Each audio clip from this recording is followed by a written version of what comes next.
I won't cheat on you. But if someone better shows up, why would I stay? She said. I said, makes sense. Then I started dating someone new a week later. She saw us together and lost it. I said, someone better showed up. Why would I stay? Hey viewers, before we move on to the video, please make sure to subscribe to the channel and hit the like button if you want to see more stories like this. Thanks. Throwaway account because mutual friends might recognize this, and honestly, I don't want the drama spilling over. But I need to get this off my chest. It's been a wild ride, and if it helps anyone else spot the red flags early, great. Let me start from the beginning. Emily and I met back in college, about 8 years ago. I was studying engineering, she was in marketing, and we clicked over late-night study sessions in the library. She was ambitious, funny, and had this way of making you feel like you were the center of her world, at least at first. I fell hard. After graduation, we moved in together in a small apartment in the city, scraping by on entry-level jobs. I got a steady gig at a tech firm, nothing flashy but reliable, with good benefits. Emily bounced around a bit, trying to climb the ladder in her field, and I was there for her every step. When she got laid off 2 years in, I covered the rent solo for months while she networked and rebuilt her resume. I even turned down a promotion that would have required relocating because she wasn't ready to move. We're a team, I'd say, and I meant it. I cooked dinners, planned weekend getaways to keep her spirits up, and listened to her vent about how the job market was full of sharks who only care about themselves. Looking back, there were signs, but I chalked them up to stress. She'd scroll through social media endlessly, liking posts about leveling up in life and relationships. Stuff like memes saying, if you're not growing together, you're growing apart, or quotes about not settling for average. At first, it seemed motivational, but then it got personal. She'd show me pictures of her friends' boyfriends, guys with flashy cars or exotic vacations, and say things like, see, that's what happens when you take risks. I'd laugh it off, but it stung. Was I not risking enough? I was the one holding us steady while she figured things out. Then came the subtle digs. One night, after a long day, we were cuddling on the couch watching some show, and she paused it out of nowhere. Hey, can we talk about something? She said, her tone casual, like she was discussing dinner plans. I nodded, thinking it was about bills or whatever. But no, I've been thinking, she continued, about us, long term. You're great, really. Stable kind. But I see all these people online living these big lives, and I wonder if I'm missing out. I felt my stomach drop, but I kept it cool. What do you mean? I asked. She shrugged, like it was no big deal. I mean, I love you, but if someone came along who could, I don't know, push me further, more exciting, more successful, why wouldn't I explore that? It's not cheating if I'm honest about it up front. I stared at her. So, you're saying our relationship is conditional? Not conditional, she replied, rolling her eyes a bit. Realistic. Life's short. People upgrade jobs, houses. Why not partners? I won't cheat on you, but if someone better shows up, why would I stay? You'd do the same if a supermodel knocked on your door, right? I didn't say much then, just processed it. But inside, it hit like a truck. I'd sacrificed opportunities for her, been her rock, and now I was just placeholders until better arrived. That night, I lay awake, replaying every moment I'd given up for us. The job offer I'd declined, the friends' weddings I'd skipped to support her events, the way I'd hyped her up during her lows. It felt unfair, like I'd been playing by rules she never intended to follow. The confusion gnawed at me. Was I really that disposable? I didn't confront her dramatically. Instead, I started pulling back quietly, testing the waters of my own independence. Gym more, hang out with old friends, focus on work projects I'd sidelined. Over the next few weeks, things escalated without me pushing. Emily started posting more on social media, vague stories about embracing change and not settling. One post was a repost of an article titled, "Why Staying in a Safe Relationship Holds You Back," with a caption like, "Food for thought ballooned." Friends messaged me asking if we were okay, and I'd just say, "We're fine." But we weren't. She'd flirt with the idea of networking events that ran late, coming home smelling like wine and excitement, talking about this guy from her industry circle, Alex, who was killing it with his startup. "He's so driven," she'd say, eyes lighting up. Makes you rethink what's possible. I saw the writing on the wall. She was window shopping, using her own logic to justify it. It hurt, the way she'd compare me indirectly, making me feel like a backup plan.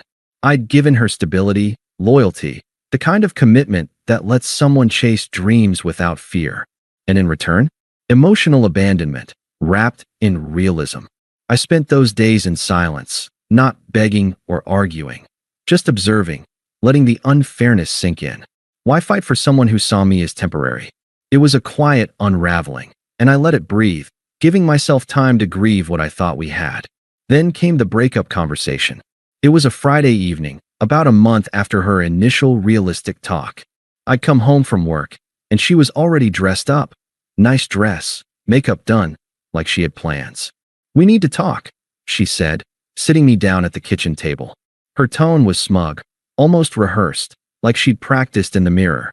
I nodded. "Okay." She leaned forward, folding her hands. "Look, I've been thinking a lot about what I said before. About not settling.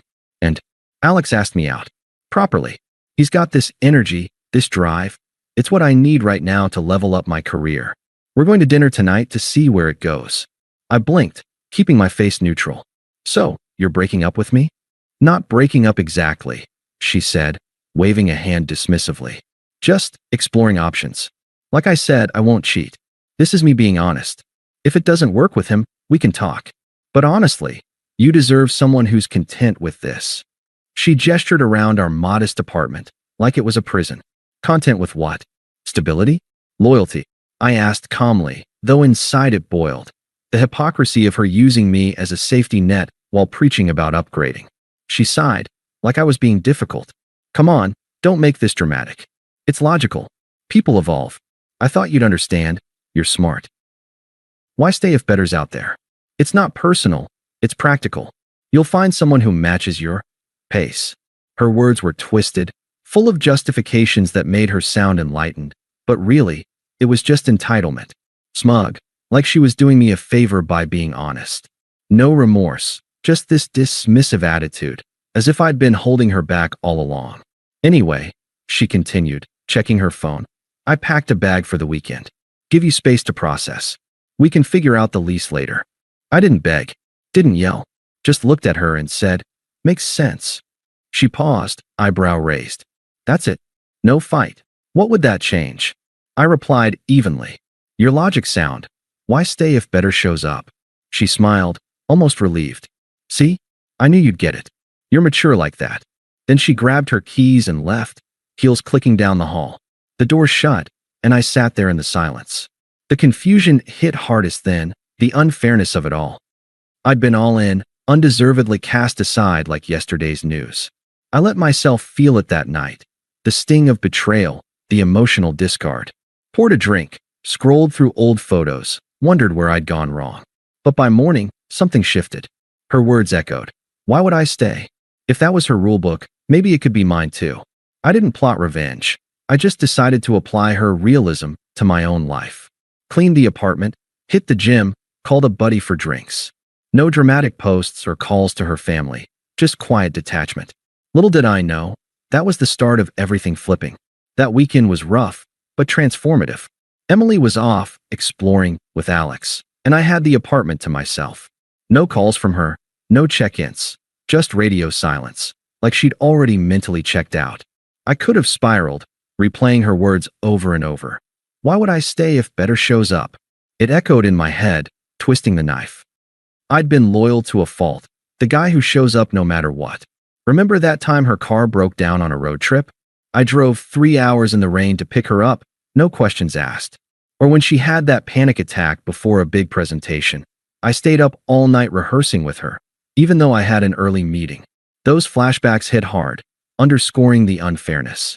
She'd taken it all for granted, turning our commitment into some kind of probation period. But I didn't wallow. Instead, I let the silence breathe. Saturday morning, I woke up early, made coffee, and stared out the window at the city waking up. The confusion was still there. Why had I not seen this coming? Was I blind to her entitlement? I journaled a bit, something I hadn't done since college, jotting down the red flags I'd ignored, the constant comparisons, the social media shade, the way she'd light up talking about ambitious guys like Alex while dismissing my steady progress as safe. It felt like emotional abandonment, plain and simple. She'd manipulated the narrative to make her betrayal sound progressive, like she was evolving while I was stagnant. The disrespect burned, but I refused to let it define me. By afternoon, I started detaching practically. Changed the locks, not out of spite, but because why not? Our lease was month to month anyway. I packed her stuff into boxes neatly, labeled them, and stacked them by the door. No dramatic bonfire or anything, just efficient. Then I hit the gym, harder than usual, channeling the hurt into something productive. Sweat it out, clear the mind. That evening, I called my buddy Mike, who I'd neglected during the relationship because Emily always wanted us time. We grabbed beers at a local spot, and I spilled the basics. No trash talking her, just the facts. She said what? Mike laughed in disbelief. Dude, that's cold. But you're free now. Let's make plans. The next few days blurred into a routine of self-focus. Work ramped up. I volunteered for a project I'd passed on before, the one with potential for a raise. Evenings were for hobbies, reading books I'd shelved, tinkering with that app idea I'd had forever. I felt the shift internally, from vulnerable and questioning my worth to a quiet clarity. Her logic wasn't wrong. It was just hypocritical. If relationships were upgradable, why was I stuck mourning? By midweek, I was scrolling dating apps casually, not desperate, but open. And that's when I matched with Sarah. Sarah was a graphic designer, 29, with a profile that screamed genuine. Photos of her hiking, volunteering at animal shelters, no filtered glamour shots. We chatted about shared interests, podcasts, indie films, and it flowed naturally. No games, no comparisons. She suggested coffee that Friday, a week after Emily left. Why not? I thought. Emily's rule, if better shows up. Sarah seemed like a breath of fresh air, someone who valued stability without seeing it as boring. Our first date was low-key, at a cafe downtown.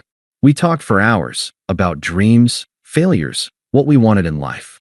She laughed at my stories, shared her own vulnerabilities without weaponizing them. No smug undertones, just real connection. Walking her home, I felt something I hadn't in years. Excitement without the undercurrent of doubt. We kissed goodnight, and I drove back feeling lighter. Was it fast? Sure. But after Emily's emotional discard, why drag out the healing? I'd sat with the pain, processed the confusion, and now I was choosing to move forward. No rebound spite. Just applying the same realism she'd preached. Emily texted that Sunday, probably assuming I'd be pining. Hey, how's the space treating you? Miss our routines yet? I didn't respond right away. Let her sit with it, like she'd let me. When I did reply, it was brief. All good here. No details, no invitation. She followed up with, we should talk about the apartment soon. I ignored it. The detachment was complete. I'd erased her from my daily thoughts, building something new. Sarah and I went on a second date midweek, a picnic in the park, and it solidified things. She appreciated the little things, like how I listened without interrupting. You're thoughtful, she said. Rare these days. It was validation without the ego stroke, just genuine. Meanwhile, I heard whispers from mutual friends. Emily and Alex were official, posting couple pics online, dinners, weekend getaways. It should have hurt, but it didn't. I'd evolved past that. The unfairness lingered in quiet moments, but it fueled my growth, not resentment. I blocked her on social subtly, unfollowed the shared circles that might feed drama. Life was mine again, and it felt earned. Of course, karma doesn't wait long. About 3 weeks after the breakup, cracks started showing in Emily's perfect upgrade. I got the scoop piecemeal from mutuals who weren't buying her narrative anymore. Turns out Alex wasn't the driven entrepreneur she'd hyped. He was unstable, bouncing between gigs, living off charm and connections. Friends said he'd used her for intros at networking events, then started flaking. One night, at a party she dragged him to, he got drunk and flirted with her coworker right in front of her. She confronted him, and he laughed it off. Babe, relax, it's just networking. It escalated fast. Alex had a temper, apparently. During an argument about his late nights, he yelled at her in public, calling her clingy, the same word she'd thrown at me once. She posted a cryptic story about toxic vibes, but deleted it quick. Then the big reveal. A mutual friend dug a bit and found out Alex was still technically married, separated but not divorced, using dating apps on the side. He'd played Emily like a fiddle, charming her into covering dates and even lending him cash for his startup expenses. When she pushed for commitment, he ghosted, blocked her everywhere, left her hanging with unpaid shared tabs. Emily unraveled publicly. Her social media went dark for days, then flooded with self-help quotes about learning from mistakes. But the damage was done. Friends who'd cheered her glow up started distancing. Turns out, a few knew about Alex's rep and had warned her privately, but she ignored them. At work, the distraction cost her. She botched a big client pitch, got reprimanded, and rumors spread about her personal drama affecting performance. Isolation set in. Her once vibrant circle shrank as people sided with the truth. They'd seen how she'd treated me, the loyal guy, as disposable. I didn't gloat, didn't seek it out. But when a friend forwarded her frantic group chat message, "Has anyone heard from him? I think I messed up big time," it confirmed the justice. She discarded me cruelly, and now she was tasting her own medicine, abandoned, humiliated, irrelevant in the big life she'd chased. It felt ironic, earned, like the universe balancing the scales after I'd endured the silence and unfairness. The unraveling didn't stop at her professional slip-ups. Emily's family got involved, which was predictable. They'd always been enablers, the kind who excused her flaws as ambition. Her sister, Lisa, called me first about a month post-breakup. I was at work, wrapping up a meeting where I'd just nailed a presentation for that project I'd taken on. My phone buzzed, and I saw her name. Haven't talked to Lisa in ages, but I answered out of curiosity. "Hey, it's Lisa," she said, her voice dripping with that fake concern. "Emily's been a mess. You know how she gets, impulsive. But she misses you. The family's worried. Mom thinks you two were perfect together. Why not give her another shot? She's learned her lesson with that Alex jerk." I kept it neutral. "Appreciate the call, Lisa, but that's between Emily and me." She huffed, turning unpleasant quick. "Come on, don't be stubborn. You're acting like a child, moving on so fast. Emily said you blocked her? That's low. Family sticks together. You owe her a conversation at least." "Owe her? After she'd treated me like a stepping stone?" I ended the call politely. "Not interested. Take care." Block Lisa too. It revealed their toxicity, pressuring me while ignoring how Emily had manipulated and discarded me. No accountability, just entitlement. Emily's attempt started small, but escalated. First text came that evening. "Hey, can we talk? Alex was a mistake. I see that now. Miss our talks." I didn't respond. A day later, another. "Please? I was wrong about the whole upgrading thing. You're the stable one I need." Still ignored. By the weekend, calls started, 3 in a row one night. I let them go to voicemail. "Pick up," her message said, voice shaky. "I know you're seeing someone," friends told me.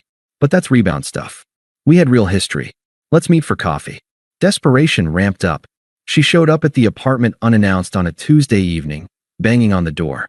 I'd already moved her boxes to storage and notified the landlord I was out at month's end, prepping for a fresh start. I opened the door halfway, keeping distance. "Finally," she said, eyes red like she'd been crying. But there was an edge, not pure remorse. "Why are you ignoring me? I came to apologize. Alex used me, took my money, ghosted. Work's a disaster because of it. I need you back. We were good together." I stood there calm. "Emily, we're done. You made that clear." She stepped closer, voice rising. "Done? Just like that? After everything?